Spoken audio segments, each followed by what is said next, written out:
Assalamualaikum warahmatullahi wabarakatuh. Waalaikumsalam warahmatullahi wabarakatuh. Hamdan wa syukranillah wa salatu rasulillah amma ba'du. Ketemu kembali di podcast Wagir Sejuk, penyuluh Wagir punya karya. Para pemirsa yang budiman, kita pada pagi hari ini akan membahas tentang wakaf. Ya, wakaf. Dan alhamdulillah pada pagi hari ini kita kedatangan tamu yang sangat istimewa. Beliau adalah pengurus cabang LPWP NU Kabupaten Malang. Beliau adalah Ustadz Ihsan Fadholi. Terima kasih. Bagaimana kabarnya Ustadz? Alhamdulillah pangestunipun. Alhamdulillah. Rupanya mulai sibuk ini.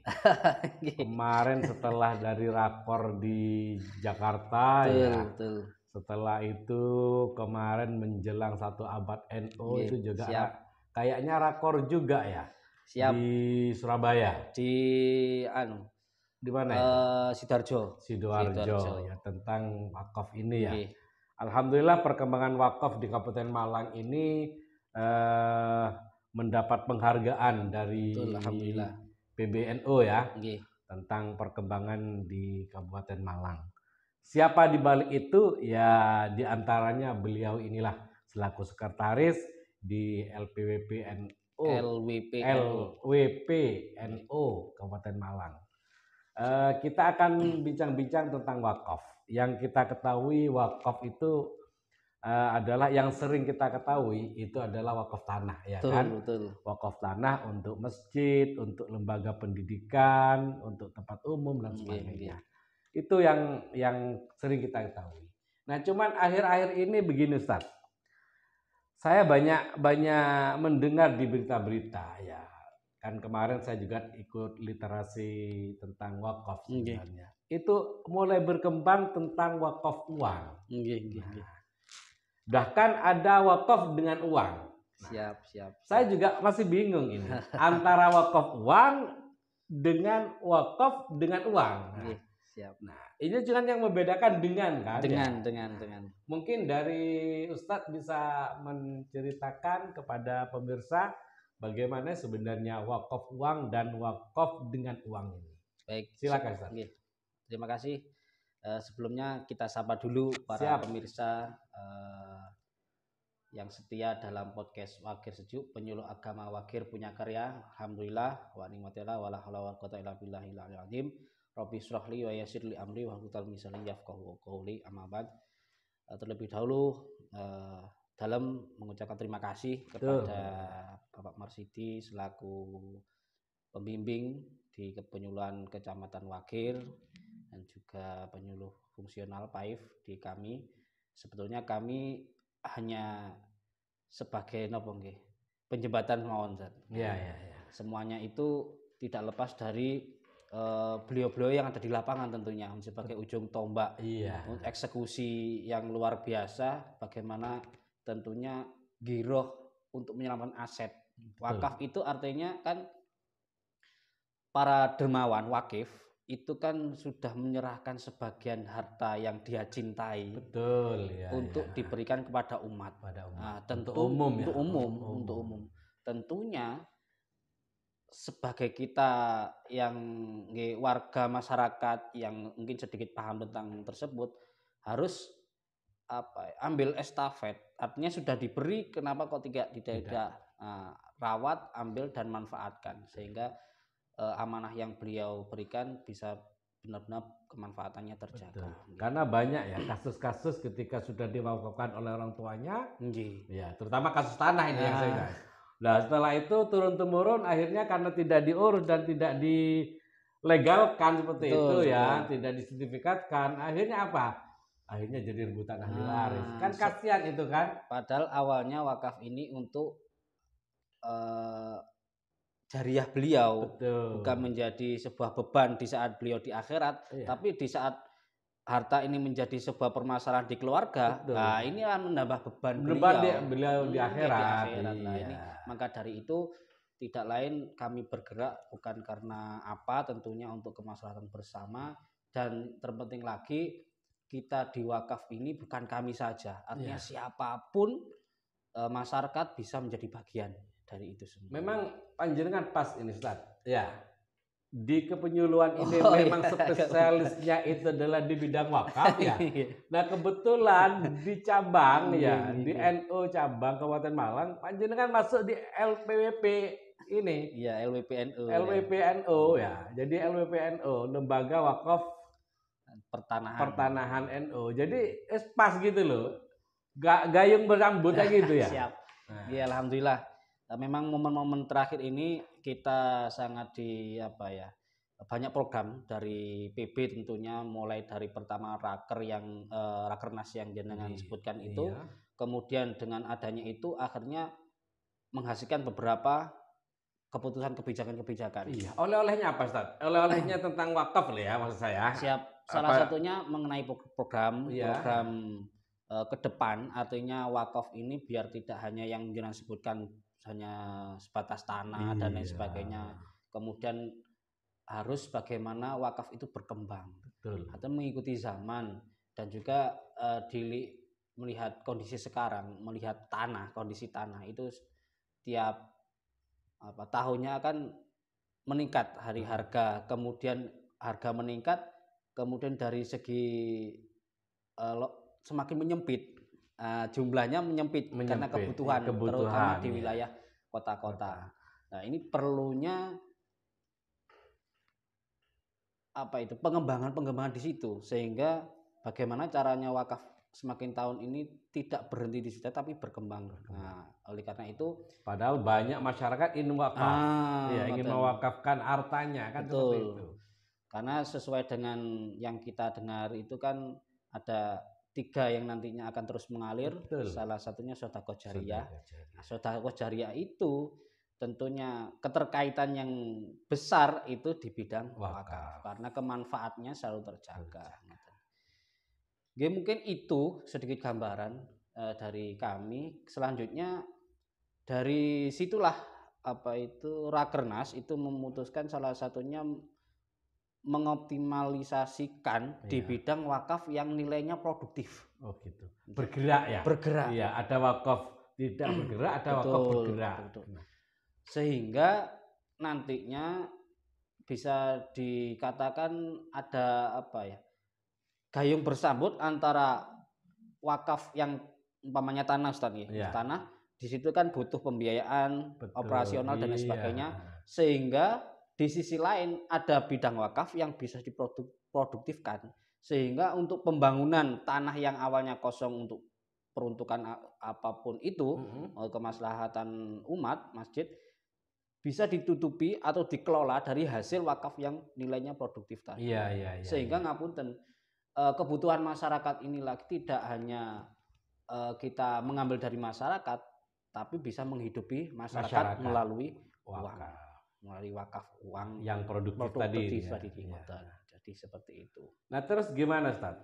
Tadi kembali ke pertanyaan saya kan, ada wakaf uang, ada wakaf dengan uang. Baik. Itu apa sih bedanya Ustaz?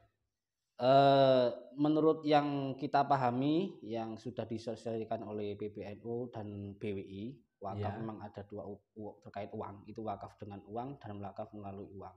Kalau wakaf dengan uang, artinya seperti yang kita simak di lingkungan sekitar kita, ada istilahnya masjid dijual per meter sekian. Patungan. Itu kan nantinya menjadi sebuah poin dalam wakaf. Betul. Wakaf atau bahan apapun itu, bisa berupa tanah dan sebagainya. Itu artinya dari uang yang kita berikan untuk kemanfaatan tadi, baik untuk tanah, untuk bahan bangunan, sehingga nilai uang itu menjadi sebuah benda yang nantinya untuk nilai pewakafan diperuntukkan itu tadi. Itu wakaf gotong royong. Seperti korban. Patungan. Tapi kan nilai kita tetap di situ, tetap ada di wakaf itu kan. Peruntukannya kan untuk ditahan wakaf dalam pengertiannya kan ditahan pokoknya, dikelola kemanfaatannya, sehingga kan pokoknya tetap ada. Itu yang wakaf uang. Wakaf wakaf uang maupun wakaf dengan uang tadi. Gitu. Jadi kemanfaatannya itu kan terus mengalir. Tapi yang bisa diberikan pemanfaatan dari hasilnya bukan dari pokoknya kan? Betul. Pokoknya kan tetap. Nggih, pokoknya tetap. Itu wakaf yang dengan melalui uang. Ada dengan wakaf uang. Nah, kalau wakaf uang sendiri itu melalui langsung uang itu. Langsung dengan uang itu. Saya punya 1 juta contoh. Betul. Saya wakafkan uang itu kepada tentunya pada lembaga-lembaga yang sudah terkait mempunyai hukum badan hukum dan lain sebagainya. Karena harus amanah. Betul. Nah, itu dengan uang dan wakaf melalui uang. Artinya peluang bagi masyarakat yang ngapunten umpamanya dalam segi lahan ngoten nggih dan lain sebagainya pas-pasan itu melalui uang juga. Dan uang itu insya Allah yang kita terima dari informasi dari BWI dan PBNU itu bisa minimal 10.000. Loh, 10.000 bisa diwakafkan? 10.000 bisa diwakafkan. Saya punya uang lah 10.000. Nggih. Saya wakafkan uang ini. Betul. Nah, terus caranya gimana, Ustaz? Cara menyalurkan wakaf tadi. Tentunya dengan lembaga yang sah menurut yang punya badan hukum istilahnya. Karena kita kan ada aturan dari Badan Wakaf Indonesia sehingga bisa terjaga keamanannya tadi. Itu melalui kita punya program QRIS. Jenengan kan mungkin sudah tidak asing dengan kode scan. Barcode. Barcode. Nah, di setiap masyarakat pasti punya, ya kebanyakan lah sekarang. Itu punya link bank-bank online di HP, pembayaran living dan lain sebagainya. Di situ mobil banking. Di situ kita punya kode QRIS barcode yang nantinya terhubung dengan dalam hal ini yang sah itu adalah kita PBNU menjadi nadirnya, itu nanti jenengan dengan kode itu mentasarufkan sejumlah 10.000 langsung nama jenengan muncul di sana di PBNU dengan hanya 10.000 mulai 10.000 itu ya lebih enak sekarang ya. Tapi nantinya itu tetap terakumulasi Ustaz. Nah, mungkin kalau 10.000 tidak mendapatkan sertifikat. Tapi kalau nanti sampai 1 juta itu jenengan akan punya sertifikat wakaf. Selaku wakifnya uang. Berarti kayak sertifikatnya wakaf tanah itu nanti ya? Uang. Seperti itu. Ya, seperti diakui sebagai wakif. Tapi bukannya 10.000 tidak diakui. Artinya untuk penerbitan sertifikat minimal 1 juta itu. Sehingga ngapunten 10.000 kan ya buat beli maam habis sekali. Mohon maaf saya kan perokok ya. Mohon maaf. Buat rokok saya ada cukup gitu. Tapi ini bagaimana 10.000 itu untuk dana abadi Ustaz? Uang jenengan 10.000 terjaga sampai yaumil qiyamah melalui wakaf. Luar biasa ini. Nanti itu bisa disebar barcode-nya itu ya. Siap. Barcode-nya. Insya Allah nanti masyarakat jamaah saya yang di jamaah-jamaah itu luar biasa. Bisa diinstruksikan itu nanti. Dan sangat fleksibel. Sangat fleksibel sekali gitu. Nah, terus begini Ustaz, dengan zakat wakaf uang tadi. Katakanlah minimal 10.000 kan. Nah, terus nanti itu uang itu untuk apa Ustaz? Ngoten. Iya. Yang diwakafkan tadi itu. Tentunya sebagai pengelola yaitu nadir dalam sini hal ini adalah PBNU karena SK yang dikeluarkan ini pusat. Jadi bukan mempersulit, artinya kok enggak di wilayah atau PC atau sampai ranting. Kenapa? Karena memang sistem kehati-hatian. Sistem kehati-hatian. Bahkan sebagai pengelola nadir uang itu ada pengesahannya dari LSP yang mengeluarkan itu dan ada diklatnya. Jadi benar-benar yang menjadi nadir karena tanggung jawab harus ada pelaporan setiap bulan tahunnya sehingga amanah uang yang diberikan orang melalui wakaf uang tadi benar-benar terjaga keamanannya. Kemudian menanggapi tadi terkait apa Ustaz? Digunakan untuk apa? Oh, digunakan untuk apa? Kemanfaatannya. Baik, kemanfaatannya itu bisa ngapunten ada di salah satu tutor yang waktu itu memberikan kami itu Prof. Tatang. Beliaunya salah satu pesantren itu menggerakkan santrinya untuk berwakaf uang. Itu punya gambaran seperti ini. Satu santri 1 juta. Kemudian dari terkumpullah umpamanya 500 santri lah. Berarti kan sudah 500 juta. Itu dalam satu kali kumpulan. Seandainya 1 juta itu 1 tahun. Nah, sudah kan berlipat 500 juta. 500 juta per tahunnya kan berapa sudah? Itu umpama ada dana sekitar umpamanya kalau se-Indonesia kan mungkin ya lebih lagi, mungkin miliaran, triliunan. Nah, itu punya gambaran seperti ini. Nanti artinya diinvestkan yang tentunya ke lembaga atau bidang yang tingkat keamanannya itu minim risiko. Nah, contohnya yang digambarkan kemarin invest ke negara. Nah, di situ akan dikelola uangnya, kemudian akan dijaga pokoknya. Nanti ada kan fee-nya dari hasilnya itu tiap bulannya itu dari uang 1M itu sekitar berapa? 335 juta atau 350 kurang lupa dari segi nilai itu. Itu artinya itu kan bisa menjadi gambaran. Artinya uang sekian itu terjaga pokoknya dengan jaminan, tentu kalau negara yang mengelola kan ada jaminannya dan lain sebagainya. Itu sehingga keluarnya sekian untuk kemanfaatannya itu untuk kemaslahatan. Contohnya ada juga yang menggambarkan sebagai rumah sakit, Ustaz. Dia kan rumah sakit. Nah, sekarang, tapi bukan pokoknya tadi yang 10.000 itu kan hasilnya kan? Iya, hasilnya. Itu kan nanti terus berkembang sehingga invest ini akan dirasakan lebih luas dengan wakaf yang nilainya produktif tadi. Jadi kalau kita kedepannya mampu menangkap momen seperti ini, itu akan masyarakat yang ditamakan pemberdayaan masyarakat ini tercapai. Saya kok membayangkan. Nyaman membayangkan. Mimpi itu boleh. Dikatakanlah penduduk kita kan 200 juta ya. Betul. Kita ambillah yang cuma 10.000 10.000 dari masyarakat kita ya kan. Kali 10.000 aja. Kita minum itu sudah berapa?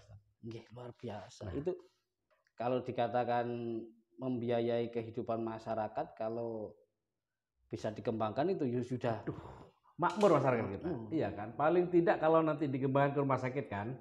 Dari rumah sakit itu bisa gratis kan. Nah, kalau nanti kita ke sosial, membantu beasiswa, akan mencerdaskan bangsa. Kalau kita bantu nanti ke permodalan, bagi ekonomi UKM kan, usaha kecil menengah, makmur. Ini harus panjenengan nanti disosialkan ke masyarakat. Akan saya bantu nanti lewat media, lewat jamaah dan sebagainya.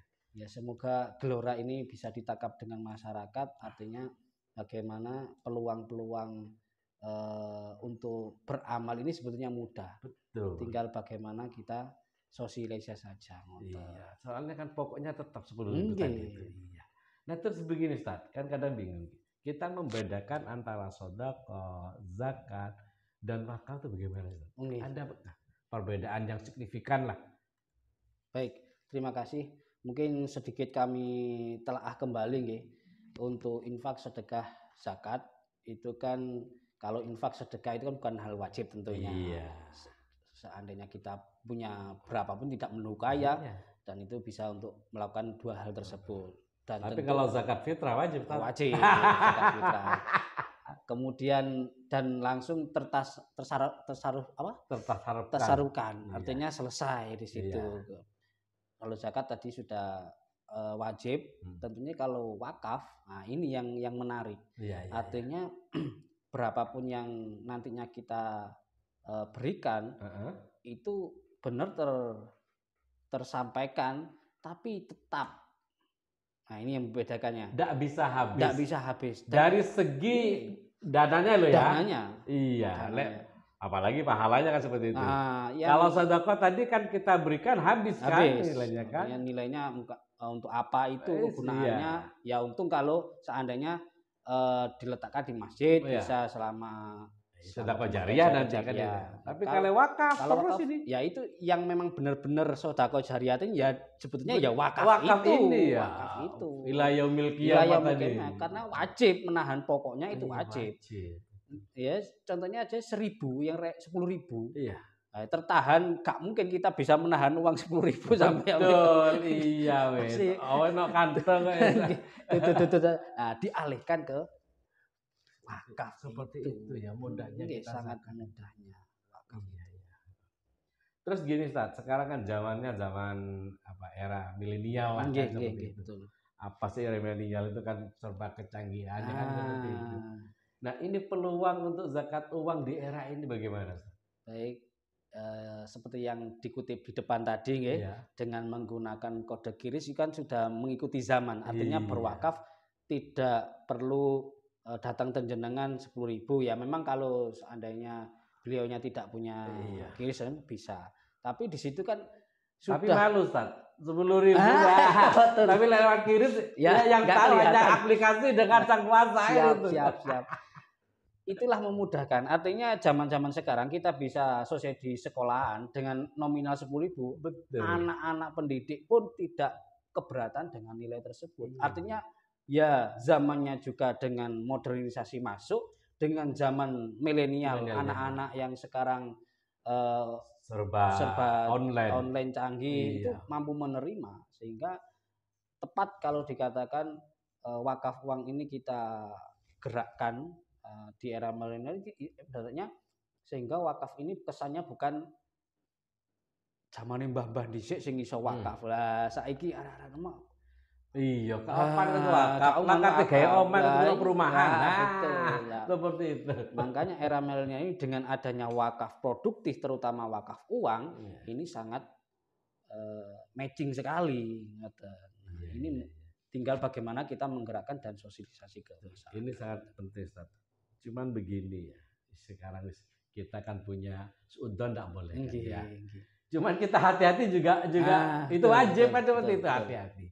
Enggak, ketika sudah saya contoh sekarang 1 juta lah sampai ke 1 juta, mudah-mudahan lah panjenengan juga 1 juta, yang lain 1 juta akan terkumpul sekian triliun.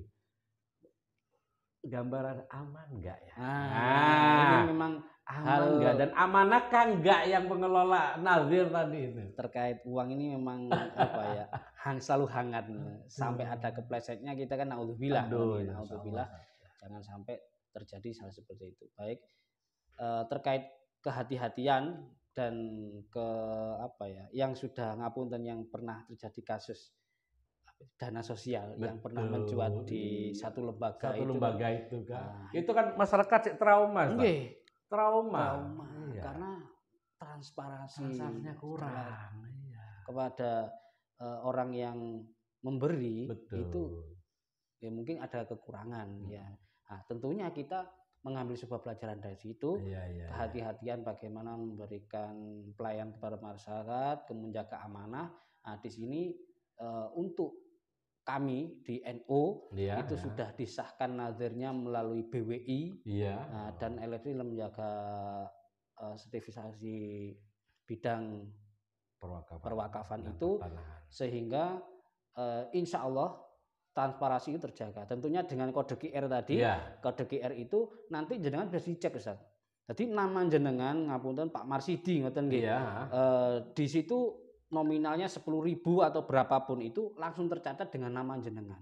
Dan itu bisa dipantau.